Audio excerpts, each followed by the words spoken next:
Olá, bem-vindos ao canal Relatos Reais. Este é um espaço para compartilhar histórias que marcaram vidas de verdade. Se você também quer ver o seu relato narrado aqui, o e-mail está na descrição desse vídeo.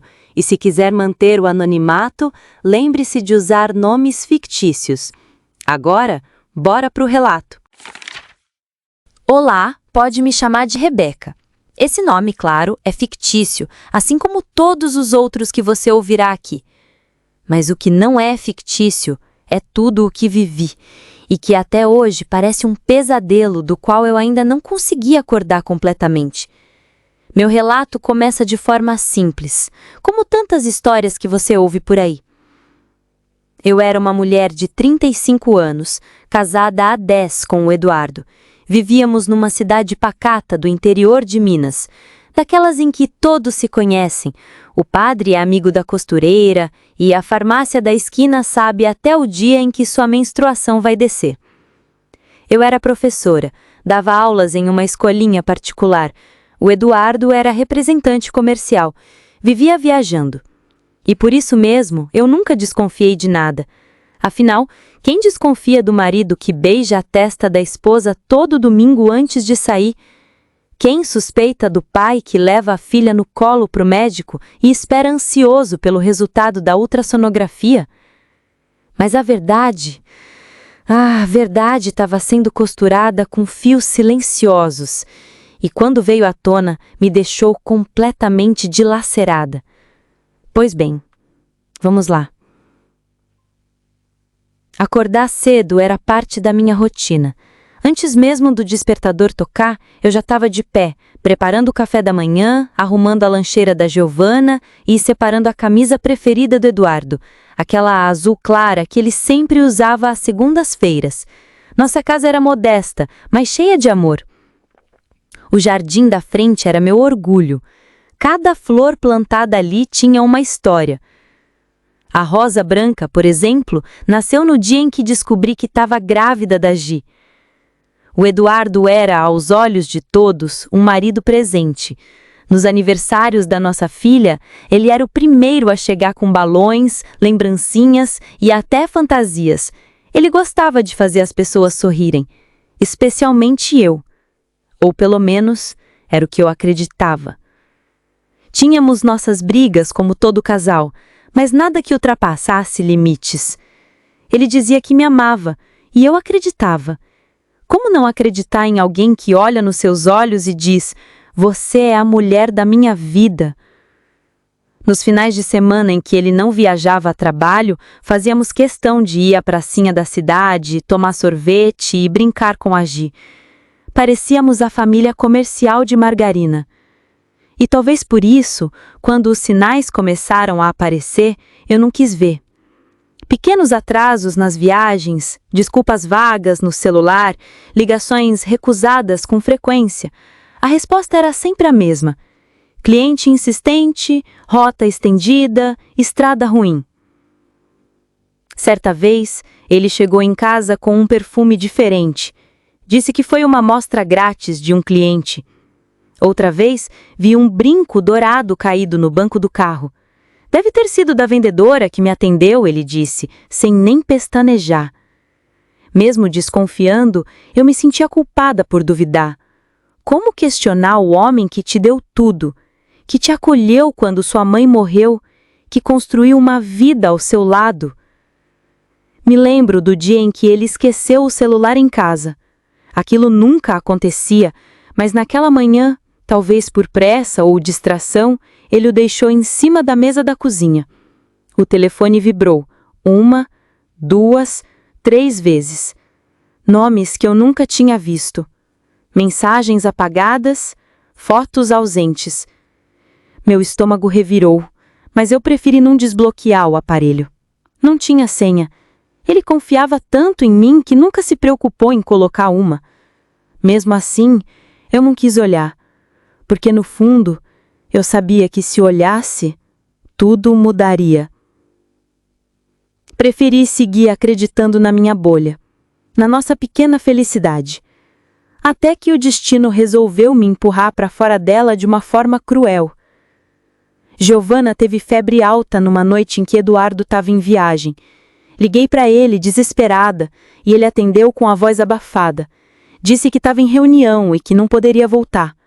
Mas eu ouvi barulhos no fundo. Risadas, uma música suave. Não parecia uma reunião, parecia uma casa. Desliguei sem discutir. Cuidei da Gi, a levei ao hospital e fiquei com ela a noite inteira. Eduardo apareceu no dia seguinte com flores e um pedido de desculpas. Disse que estava no hotel e que o barulho era da recepção. Fiquei tentada a acreditar, quis acreditar. Mas algo dentro de mim tinha mudado. Foi nessa época que a minha cunhada, irmã do Eduardo, veio passar uns dias conosco. Durante uma conversa despretensiosa na cozinha, ela soltou: "O Dudu me falou que talvez vá morar em outro estado." "Dudu?" perguntei. "É, o Eduardo." "Como assim morar em outro estado? Ele nunca me disse nada." Ela arregalou os olhos, percebeu que tinha falado demais. Tentou disfarçar, mudou de assunto, mas eu já estava alerta. Naquela noite, esperei ele dormir e fui até a bolsa dele. Peguei a agenda, os papéis, os cartões. Encontrei um endereço anotado num papel rasgado, junto com um recibo de posto de gasolina de uma cidade do interior do Rio de Janeiro, uma cidade que ele nunca disse que visitava. Foi aí que tudo começou a desmoronar. Ou melhor, foi aí que eu resolvi sair do papel de figurante da minha própria vida. Na manhã seguinte, inventei que ia visitar minha irmã em Belo Horizonte, mas na verdade peguei a estrada para o interior do Rio.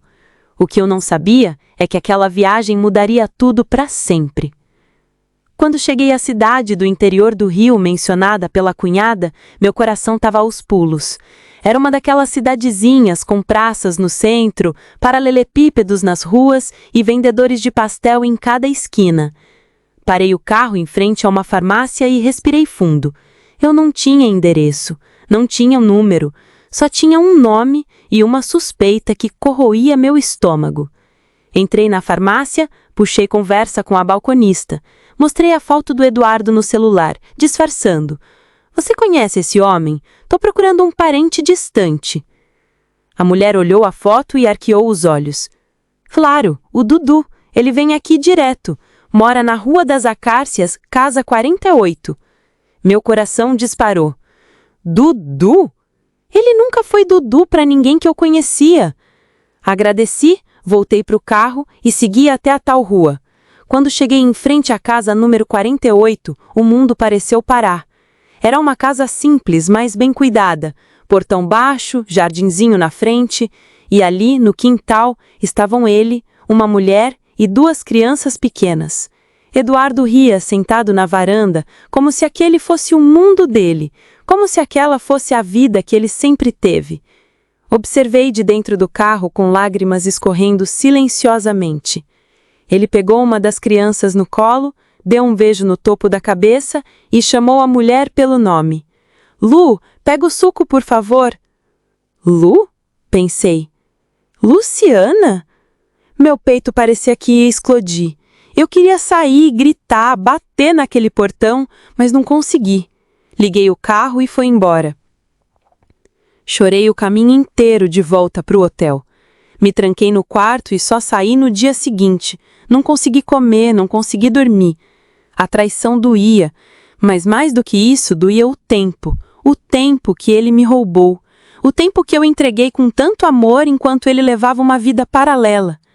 No terceiro dia, voltei à cidade. Precisava ter certeza, precisava ouvir da boca dele. Esperei até ele sair sozinho. Quando vi o carro dele dobrando a esquina, segui de longe. Ele foi até um posto de gasolina. Parei no outro lado da rua. Esperei ele abastecer e entrar no carro. Corri até o veículo dele e bati no vidro do passageiro. Ele arregalou os olhos, ficou pálido, engasgou com o próprio susto. "Rebeca, o que você está fazendo aqui?" "Eu? Pergunta errada, Eduardo. O que você está fazendo aqui, com uma esposa e 2 filhos que não são meus?" Ele tentou descer, mas eu bati de novo no vidro. "Não me encosta. Explica agora." Ele saiu do carro tentando me puxar para um canto. Estava nervoso, suava, tremia, como se a verdade tivesse finalmente queimando nas mãos dele. Eu posso explicar, Rebeca. Explicar? Você tem uma segunda família, Eduardo. Eu sou o quê? A amante? A reserva? A idiota? Ele baixou a cabeça. Não foi assim, foi acontecendo. A Luciana apareceu num momento em que a gente estava se afastando. A gente nunca se afastou. Você se afastou. Você criou 2 vidas, 2 filhos. Ele tentou argumentar. Tentou dizer que me amava, que nunca deixou de me amar. Mas tudo o que ele dizia parecia ainda mais absurdo do que o silêncio. E a Giovana? Você mentiu para ela também. Você mentiu para nós 2. Você mentiu para todo mundo. Saí dali cambaleando. Me sentia suja, enganada, destruída. Mas foi naquele dia que comecei a reconstruir a minha história. Porque quando a verdade finalmente aparece, mesmo que doa, ela também liberta. Voltei do posto de gasolina com o Eduardo ainda gritando meu nome no retrovisor, mas eu já estava em outro lugar, num silêncio que doía mais do que qualquer palavra. Minha cabeça era um turbilhão. As imagens dele com Luciana, os filhos, a mulher que ele beijava com a mesma ternura que um dia me beijou. Naquela noite, fiquei encarando o teto até o sol nascer. Pela primeira vez em anos, eu sentia que não sabia quem eu era. Como uma mulher inteligente, amorosa, dedicada, se deixou enganar por tanto tempo? A resposta doía, porque eu quis acreditar. Porque amar é muitas vezes escolher ser cega. No dia seguinte, voltei àquela cidade, mas dessa vez com um plano. Eu precisava saber mais, precisava entender o tamanho do buraco que ele cavou e no qual me jogou sem que eu soubesse. Passei na frente da casa de Luciana de novo. A rua estava silenciosa, o portão entreaberto, e num impulso irracional, estacionei e caminhei até lá. Bati palmas, 1, 2 vezes, e quem atendeu foi a própria Luciana. Ela era mais jovem do que eu imaginava. Devia ter uns 30 e poucos anos, pele clara, cabelos cacheados presos em um coquinho. Tinha um avental manchado de molho e segurava uma colher de pau. Oi? Ela disse, com um sorriso gentil. Meu coração quase saiu pela boca.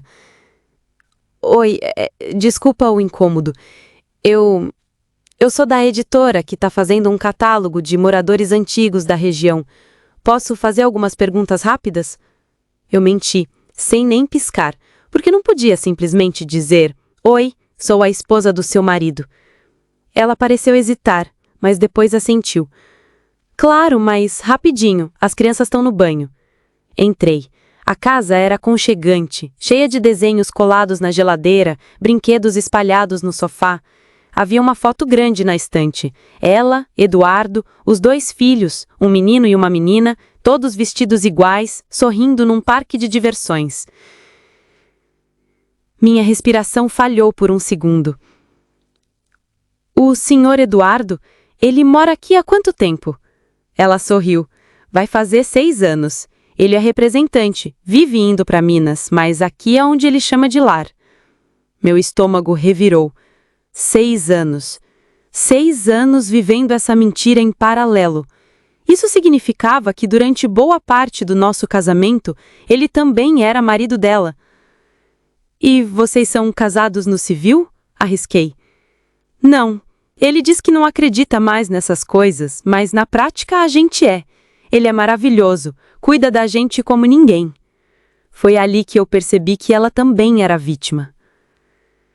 Saí de lá me sentindo enjoada, o cheiro de molho, a voz das crianças ao fundo, o retrato de família, eu não conseguia apagar aquilo da cabeça. Voltei para casa com os olhos inchados, as mãos tremendo e um único pensamento: eu preciso contar para alguém. Minha melhor amiga, Thaís, foi a primeira a saber. Ela veio correndo assim que eu mandei mensagem, trouxe sorvete, lenço de papel e aquele olhar de quem vai pegar a primeira pedra. Amiga, você tem certeza disso tudo? Mostrei as fotos que tirei, o endereço anotado, os relatos de Luciana. Ela ficou em choque. E agora? O que você vai fazer? Eu não sei, Thaís. Eu não quero destruir a vida das crianças, mas também não posso fingir que nada aconteceu. Você não destruiu nada. Ele destruiu. Ele foi o canalha. Você é a vítima. Passei os dias seguintes pensando no que fazer. Eduardo ligava, mandava mensagens, tentava me ver, mas eu bloqueei tudo. Até que ele apareceu em casa. Giovana abriu o portão correndo, gritando papai. Ele a abraçou como se nada tivesse acontecido, como se a nossa vida ainda fosse aquela mentira confortável. Rebeca, por favor, a gente precisa conversar. Não aqui, não na frente da Gi. Levamos ela para o quarto com um desenho, deixamos a porta entreaberta e nos sentamos à mesa da cozinha. Eduardo, você me deve uma explicação completa, do começo, sem mentiras, ou eu juro por Deus que você nunca mais vai ver sua filha. Ele suspirou fundo, os olhos vermelhos, a barba por fazer, parecia acabado. Mas nada daquilo me comovia mais. Eu conheci a Luciana quando você ficou doente. Lembra? Aquela vez da dengue. Eu viajei a trabalho e acabei indo num bar com os colegas. Ela era garçonete. Você começou a sair com ela enquanto eu estava com febre em casa? Ele baixou os olhos. Foi um erro, eu juro, mas depois virou hábito. Eu queria terminar, eu tentei, mas ela engravidou. E você decidiu viver duas vidas? Eu achei que conseguiria manter as duas. Eu amava vocês, de verdade. Eduardo, você sabe o que significa amar? Ele ficou em silêncio. As palavras haviam acabado. Você mentiu para mim, para nossa filha, para outra mulher, para todo mundo, e ainda quer que eu entenda? Ele chorou. Mas eu estava seca por dentro.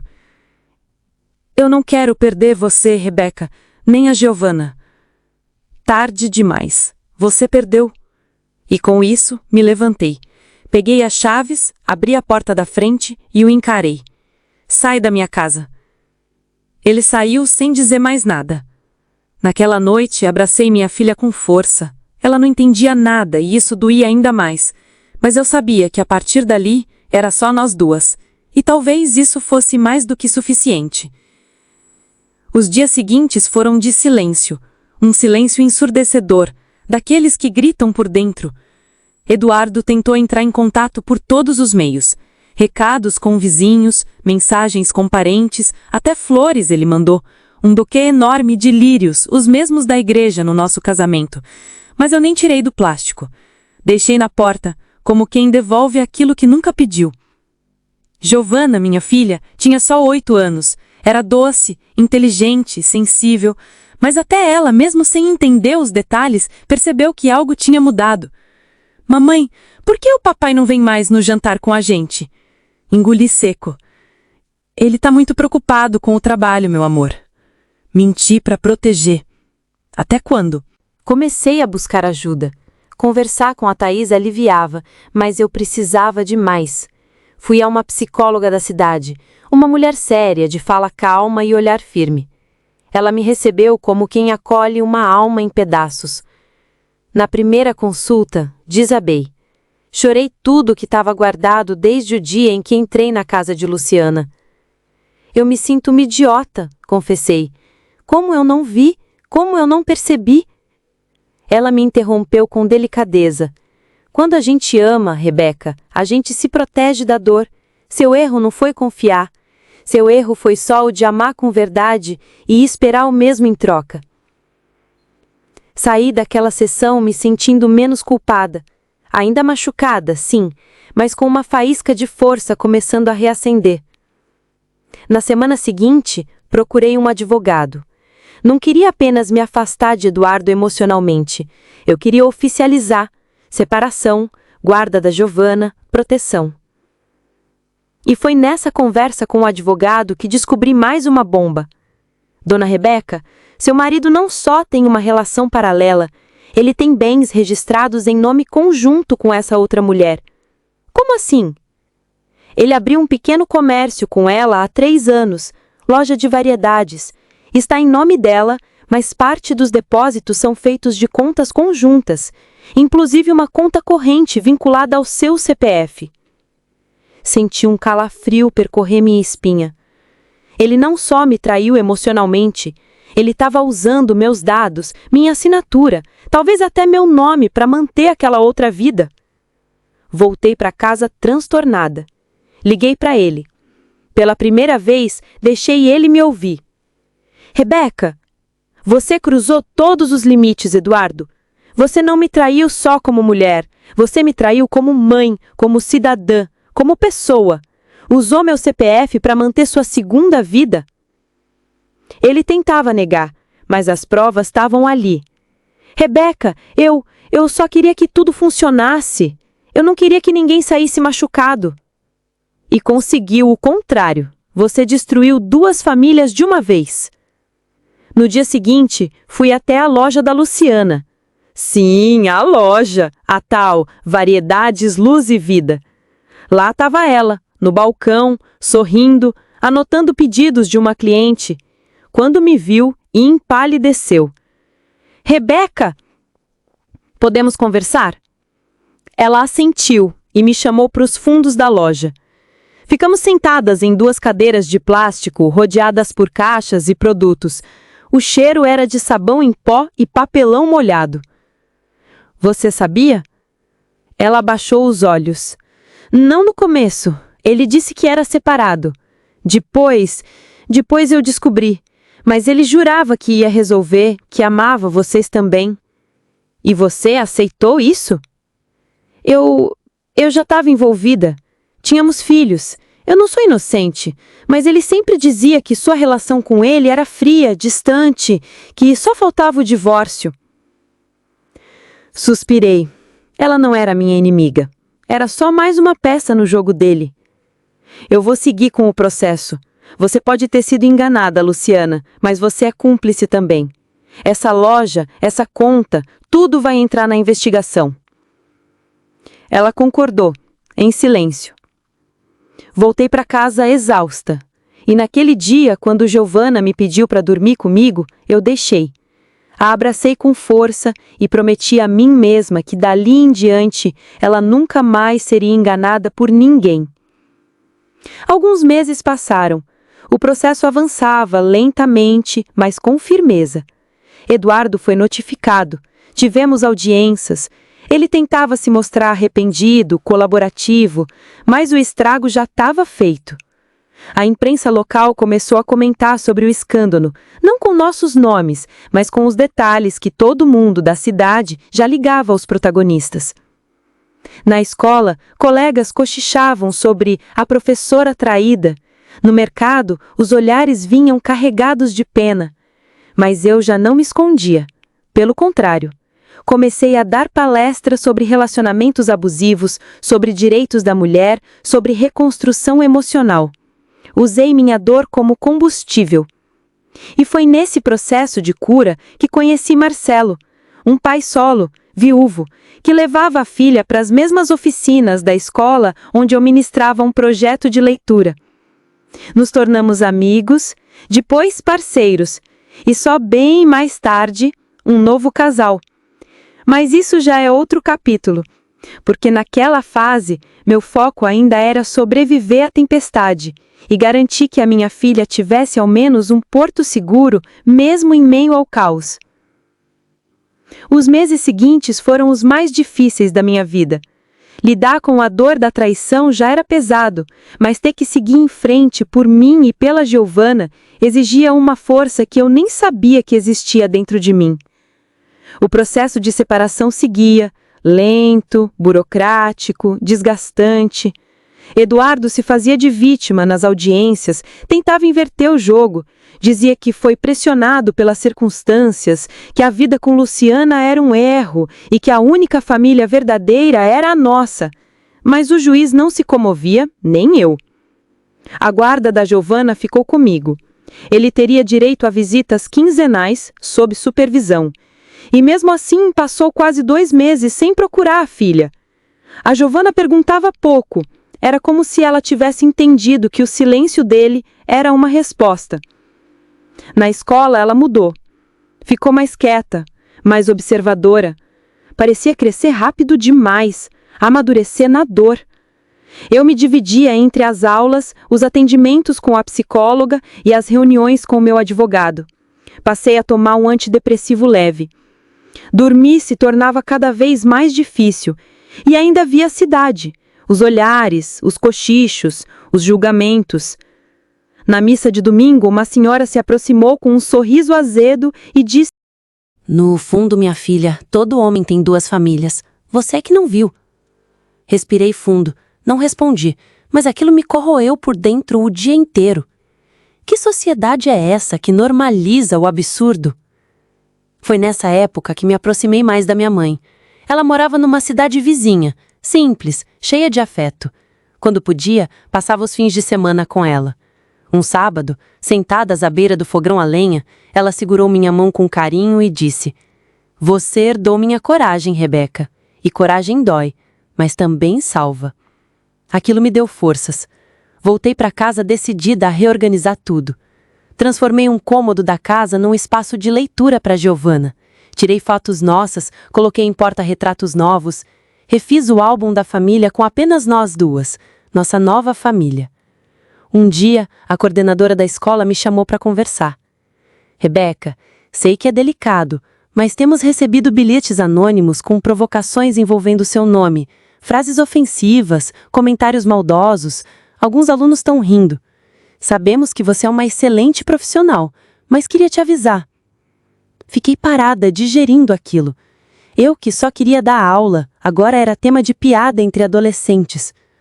Tudo por causa de um homem que achou que podia viver duas vidas sem consequências. Pedi uns dias de licença. Precisava respirar. Usei esse tempo para escrever. Peguei um caderno velho e comecei a registrar tudo, desde o dia em que desconfiei até os detalhes do processo. A escrita virou uma forma de catarse, um modo de transformar a dor em palavras. Foi também nesse período que recebi uma mensagem inesperada. Era da Luciana. Oi, Rebeca. Espero que esteja bem. Sei que você não tem motivo algum para falar comigo, mas achei justo te avisar. O Eduardo saiu de casa ontem. Disse que precisava de um tempo. Não deixou endereço. Só levou roupas e dinheiro. Ler aquilo não me surpreendeu. Eduardo era um homem em fuga. Fugiu de mim, fugiu dela, fugiria de qualquer lugar onde fosse confrontado com as consequências dos próprios atos. Respondi com uma frase curta. Agora você entende o que ele é. Ela não respondeu mais. Com o tempo, as coisas foram se acomodando. Voltei para o trabalho, fui transferida para uma escola estadual em outra região da cidade, menor, mais simples, mas ali me senti acolhida. As mães me tratavam com respeito, os alunos me ouviam com atenção, e aos poucos fui me reconectando comigo mesma. Comecei a dar aulas de reforço em casa. À noite, fazia biscoitos artesanais com a Giovana para vender nos finais de semana. Era cansativo, mas era nosso. Uma noite, ela veio até mim e perguntou: Mamãe, você ainda ama o papai? Demorei a responder. Eu amo quem ele fingia ser, filha, mas aquela pessoa não existe mais. Ela pensou, refletiu e respondeu algo que nunca esqueci. Então a gente pode amar mentira sem saber? Sorri. Ela estava crescendo, com inteligência, com sensibilidade, com força. Naquele momento percebi que eu estava conseguindo. Não perfeita, não inteira, mas viva. E isso, depois de tudo, já era um milagre. Passado um ano desde a separação oficial, eu já não era mais a mesma Rebeca, e nem queria ser. As feridas ainda existiam, claro. Algumas ainda doíam, mas já não sangravam como antes. Havia aprendido a me ouvir, a me colocar em primeiro lugar, a entender que algumas pessoas são lições, outras cicatrizes. A Giovana seguia crescendo, linda, esperta, com aquele jeitinho carinhoso que sempre me emocionava. Ela continuava em acompanhamento psicológico, e isso ajudava muito. Ela falava da escola, dos sonhos, da saudade do pai, mas com a maturidade de quem entendeu, mesmo tão nova, o valor da verdade. Eduardo aparecia de vez em quando, chegava com presentes, tentando compensar com brinquedos o que não entregava com presença. Eu não impedia os encontros, mas deixava claro que a prioridade era a estabilidade emocional da nossa filha. Ele parecia até envelhecido, mais fraco, olhar cansado. Talvez a vida tivesse cobrando o que ele plantou. Talvez ainda achasse que podia voltar no tempo, mas eu não tinha mais espaço para ele, nem raiva, só distância. Foi numa tarde de março, numa oficina de leitura, que o inesperado aconteceu. Eu estava ajudando um grupo de crianças a montar uma pequena peça teatral, e lá estava ele novamente, Marcelo, o pai da Laurinha, uma menina encantadora de 6 anos. Ele sempre acompanhava a filha com uma presença serena, um sorriso tímido e um respeito admirável. Você precisa de ajuda com o cenário?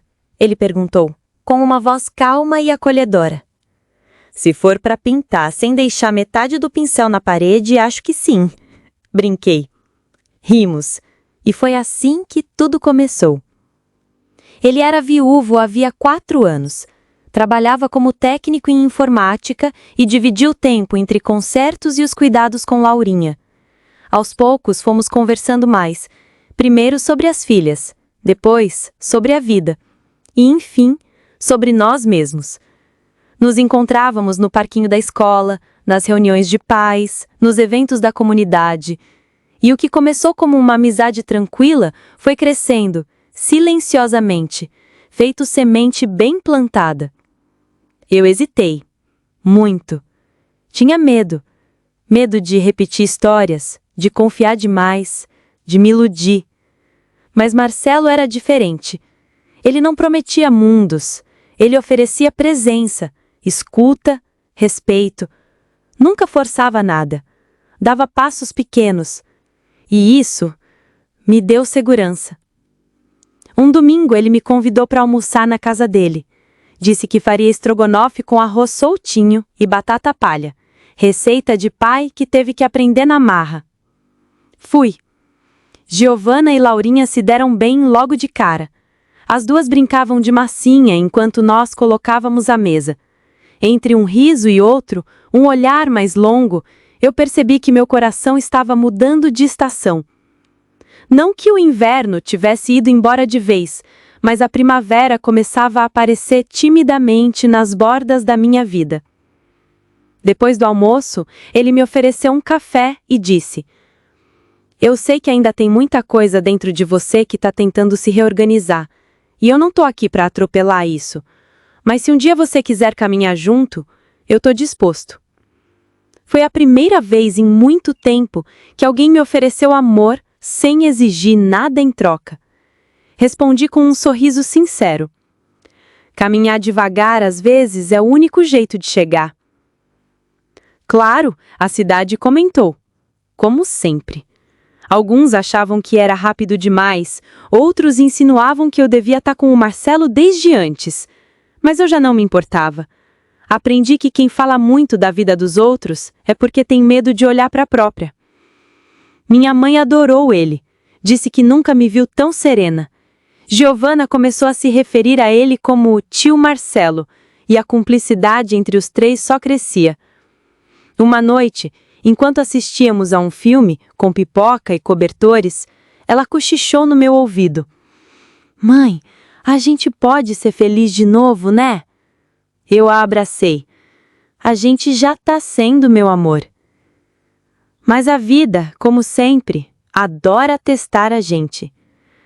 Naquela mesma semana, recebi uma ligação da escola estadual onde eu trabalhava, um convite para assumir um projeto de alfabetização regional, cargo de coordenação, mais responsabilidade, mais horas, mas também mais reconhecimento. Aceitei. E foi assim, entre cacos reconstruídos e novas sementes plantadas, que eu percebi. A dor me transformou, mas não me definiu. A Rebeca que foi traída ainda existia dentro de mim, mas agora ela dividia espaço com a Rebeca que recomeçou, que aprendeu a dizer não, que soube, no tempo certo, abrir espaço para o sim. Com o novo cargo na escola e o avanço silencioso do meu relacionamento com Marcelo, eu percebia que estava, enfim, vivendo uma fase de reconstrução. Só que reconstruir exige mais do que cimento e esperança. Exige enfrentar os escombros. E havia um escombro específico que eu ainda evitava: o perdão. Não por Eduardo. Eu não sentia ódio, o que de certa forma já era um alívio. Mas perdoá-lo? Me parecia impossível e, ao mesmo tempo, necessário. A terapeuta disse num dos nossos encontros: Rebeca, perdão não é reconciliação, nem é dizer que o que aconteceu foi certo. É só decidir que aquilo já não vai mais te amarrar. Aquilo ficou martelando dentro de mim por semanas. Até que, num sábado à tarde, tocou a campainha da minha casa. Era ele, Eduardo. Estava com o rosto abatido, roupas amassadas, barba por fazer. Parecia mais velho do que realmente era. Giovana estava na casa de uma coleguinha e Marcelo tinha levado Laurinha para passear. Oi, ele disse sem graça. Você pode me ouvir por uns minutos? Pensei em fechar a porta, em mandar ele embora, mas abri. Ele entrou, sentou-se na beirada do sofá como quem sabe que não tem mais lugar fixo ali. Tirou um envelope do bolso. Eu recebi uma notificação sobre a investigação das contas conjuntas com a Luciana. Vão me chamar para depor. Assenti, fria. Já sabia disso pelo advogado. Eu não vim me justificar. Eu só queria que você soubesse que eu sei que estraguei tudo e que, no fim das contas, eu perdi a única coisa que fazia a minha vida ter sentido. Ficamos em silêncio. Ele olhou ao redor, a casa com menos móveis, mas mais colorida, os desenhos da Giovana na geladeira, os porta-retratos novos. Eu ainda sonho com aquela noite em que você descobriu tudo, ele disse, com a voz embargada. Às vezes eu acordo suando, achando que ainda dá tempo de impedir. Não respondi. Por que não dava? Eu te amei, Rebeca, e sei que isso sou hipócrita depois de tudo, mas eu amei. Permaneci em silêncio. Deixei que ele falasse. Não espero que você me perdoe, nem que a Giovana volte a me olhar como antes. Só queria pedir desculpas. Respirei. Eduardo, talvez um dia eu consiga perdoar você. Não pelo que fez, mas apesar do que fez. Não porque você merece, mas porque eu mereço viver em paz. Ele baixou a cabeça, emocionado, e saiu. Aquele dia foi libertador. Não porque tivemos algum tipo de reconciliação, isso nunca teve em questão, mas porque pela primeira vez eu senti que deixava de carregar algo que não me pertencia mais. Giovana percebeu. Crianças sempre percebem. Mamãe, você parece mais leve. Sorri. Talvez eu esteja, meu amor. Na semana seguinte, recebi a confirmação do novo projeto. Seria a coordenadora pedagógica de um programa estadual de incentivo à leitura infantil. Teria que ir 2 vezes por mês até Belo Horizonte, um desafio enorme e também uma chance de crescer profissionalmente como nunca antes. Contei para Marcelo numa noite tranquila, enquanto jantávamos pizza com as crianças. Ele ouviu tudo com atenção e disse: Vai ser lindo, você nasceu para isso. E você, vai aguentar meus sumiços mensais? Ele riu. Desde que você volte para mim, aguento qualquer coisa. Aquelas palavras ecoaram forte. Pela primeira vez, desde tudo que vivi, eu me permiti imaginar o futuro com alguém. E então, numa tarde de outono, enquanto eu caminhava com Giovana por uma feira de livros no centro da cidade, ela me olhou e disse: Mamãe, você já pensou em escrever sua história? Eu parei. Escrever? É. Tipo, num livro, igual você faz a gente escrever nossas aventuras na escola. Pensei por um momento. Talvez eu escreva um dia. Eu acho que muita gente ia querer ler, porque você é forte, mas também é de verdade. Me emocionei. Talvez aquele fosse o maior elogio que eu já tinha recebido.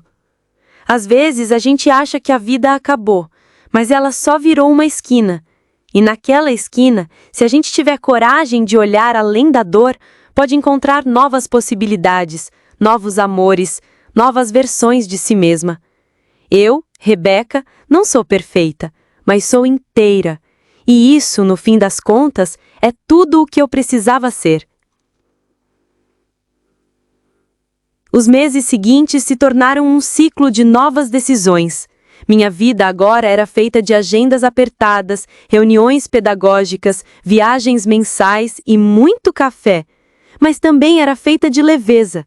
Pela primeira vez em anos, eu sentia que estava exatamente onde devia estar. Marcelo continuava ao meu lado. Com ele, as coisas não eram montanha-russa. Eram estrada firme, às vezes com curvas, às vezes com sol, mas sempre com a sensação de que estávamos caminhando na mesma direção. Giovanna e Laurinha criaram uma amizade doce. As duas tinham uma brincadeira em que diziam que eram irmãs postas por Deus. Aquilo me emocionava mais do que eu podia explicar.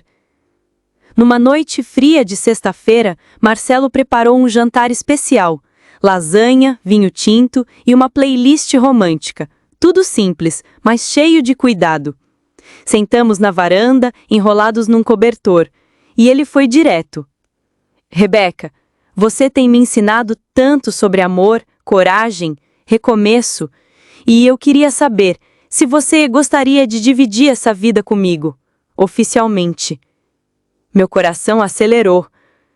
Você tá me pedindo em casamento? Ele sorriu. Tô, mas sem pressa, sem obrigação. Só queria que você soubesse que eu tô pronto para ser seu lar, se você quiser. Segurei a mão dele emocionada.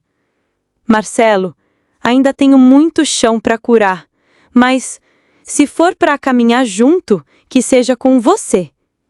Aceitei, mas pedi tempo. Não porque duvidasse, mas porque queria que fosse com calma, com verdade, como tudo que construímos desde o início. Numa tarde comum, fui surpreendida por algo que não esperava. Uma ligação da Luciana. Sim, a outra mulher. Ela estava chorando. Disse que precisava conversar, que algo sério havia acontecido com o Eduardo. Ele sofreu um acidente de moto. Está no hospital em estado grave. A notícia me atingiu com estranheza. Não era tristeza, não era raiva. Era um tipo estranho de compaixão por alguém que, apesar de tudo, havia feito parte da minha vida por mais de uma década. Fui até o hospital, não por ele, mas por mim, por encerramento. Luciana estava com os filhos, estavam assustados. Eduardo estava sedado, mas estava estável. Entrei no quarto, o observei de longe. A vida, por mais cruel que pareça, é feita de voltas, e às vezes ela entrega a justiça em silêncio. Falei baixinho. Que você se recupere, Eduardo, e que encontre um jeito de ser melhor, nem que seja tarde demais. Saí sem olhar para trás. Na saída, encontrei Luciana. Conversamos pela primeira vez sem rancor. Duas mulheres que amaram o mesmo homem e que, de formas diferentes, foram traídas por ele. Me desculpa por tudo, ela disse. Eu também errei, mas a gente aprendeu, e isso já é muito. Nos abraçamos, um abraço estranho, mas libertador. O tempo passou. Eduardo se recuperou, mas ficou com limitações físicas. Mudou-se para longe com a família. Nosso contato ficou restrito ao básico sobre Giovanna. E tudo bem, algumas histórias não precisam de continuação. Eu segui com minha vida. Voltei a escrever como Giovanna sugeriu, abri um perfil anônimo numa rede social e comecei a postar pequenas crônicas sobre recomeços, traições e força feminina. Em pouco tempo ganhei centenas de seguidores. Mulheres que se identificavam, que choravam, comentavam, agradeciam. Percebi que minha dor se transformou em ponte, em voz, em cura. E numa tarde chuvosa, quando Giovanna chegou da escola com uma redação premiada em mãos, vi o quanto tudo valeu a pena. No papel estava escrito: Minha mãe é minha heroína. Ela me ensinou que ser forte não é não chorar, é chorar, limpar o rosto e seguir. Ela me mostrou que quando o mundo desaba, a gente pode construir outro, e melhor. Chorei como nunca. Porque ali, na letra tortinha da minha filha, eu me vi inteira. Passaram-se quase 2 anos desde o dia em que descobri que minha vida, até então aparentemente estável, era na verdade um castelo de cartas construído sobre mentiras. Hoje, olhando para trás, consigo enxergar com clareza algo que antes eu não conseguia. Aquela destruição foi, na verdade, o início de tudo. Giovanna crescia linda e cheia de personalidade. Estava com 10 anos agora, e era o tipo de criança que encantava a todos, curiosa, generosa e com um senso de justiça que me fazia rir e chorar ao mesmo tempo. Às vezes ela me olhava com aquela cara de "eu sei o que você sente, mãe", mesmo sem eu dizer uma palavra. Marcelo e eu continuávamos firmes. O tempo que pedi para o noivado não esfriou o nosso amor, pelo contrário. Criamos um vínculo calmo e profundo, onde não era preciso pressa para provar nada. Ele sabia tudo sobre meu passado e eu sobre o dele. E mesmo assim, ou talvez justamente por isso, decidimos recomeçar do zero, juntos, mas com cada um inteiro por si. Um dia fui convidada para participar de um evento estadual de educação para palestrar sobre o uso da literatura na reconstrução da autoestima em adolescentes. Fiquei honrada. Aquilo para mim era mais do que um reconhecimento profissional. Era um símbolo de que eu havia atravessado o deserto.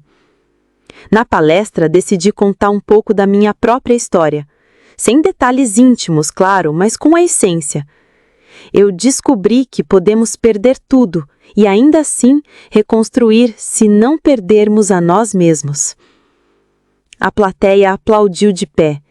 E naquele dia, mais do que nunca, percebi que a mulher que subia naquele palco não era mais a Rebeca de antes. Aquela Rebeca morreu, mas deu lugar a alguém muito mais viva.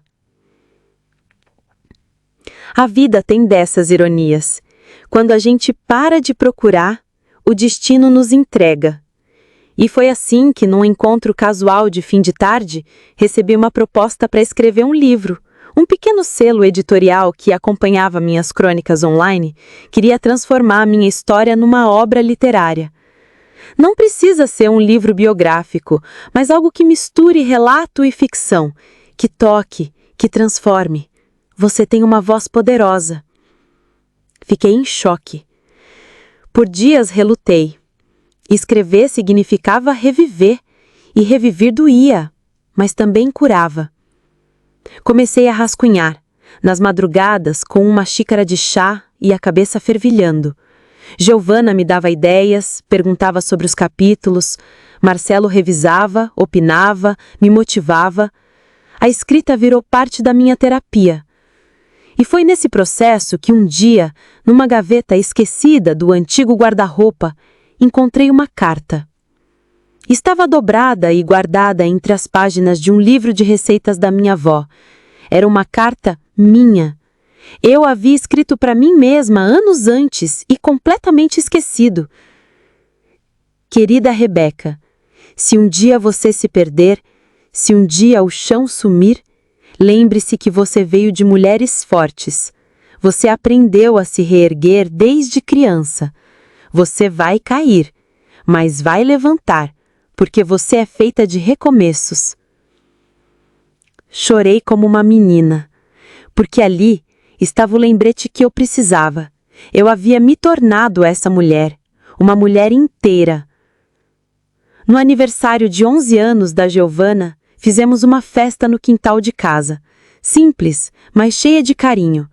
Marcelo assou hambúrguer na chapa, Laurinha decorou os cupcakes e eu preparei os convites feitos à mão.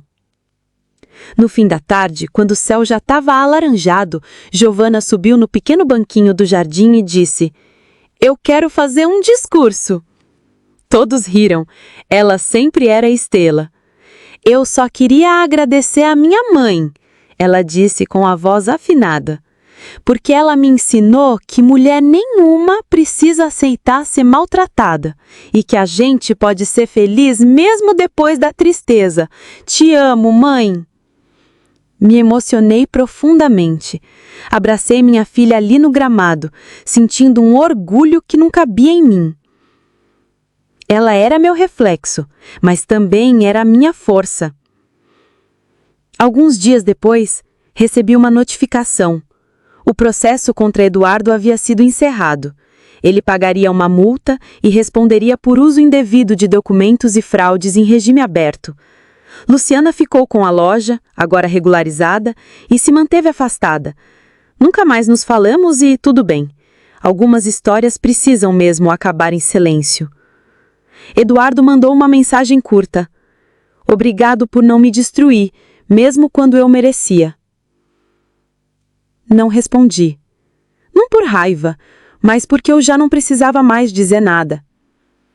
Lançamos o livro, com o nome fictício de Fragmentos de Mim. O título foi ideia da Giovana. A capa trazia uma mulher com cabelo ao vento, metade sombra, metade luz. O lançamento foi pequeno, mas especial. Amigos, educadores, mulheres que acompanhavam meu perfil online. Uma delas me disse: "Sua história me deu coragem para sair de um relacionamento abusivo. Obrigada." Abracei aquela mulher como se abraçasse a mim mesma anos atrás. E então veio o dia em que me olhei no espelho e percebi. Eu estava pronta. Pronta para me casar de novo. Pronta para confiar de novo. Pronta para viver sem medo. Marcelo e eu oficializamos nossa união num cartório simples, com poucas testemunhas, mas muitos sorrisos. Giovana foi minha dama de honra, Laurinha levou as alianças, e quando os 4 saíram do cartório de mãos dadas, senti como se tivesse ganhado uma nova chance da vida. Uma chance que eu abracei com tudo. Hoje, escrevo esse último relato com a certeza de que cada dor teve um propósito, que cada lágrima que eu derramei me regou para florescer, e que apesar de tudo, eu faria tudo de novo, porque foi esse caminho torto que me trouxe até aqui. E se você está ouvindo minha história, talvez esteja passando por algo parecido. Talvez esteja se sentindo traída, perdida, sem chão. Então, escute isso com atenção. Você não está sozinha. Você não é fraca. Você é uma mulher em processo de reconstrução. E um dia, você também vai olhar para trás e sorrir, como eu estou sorrindo agora.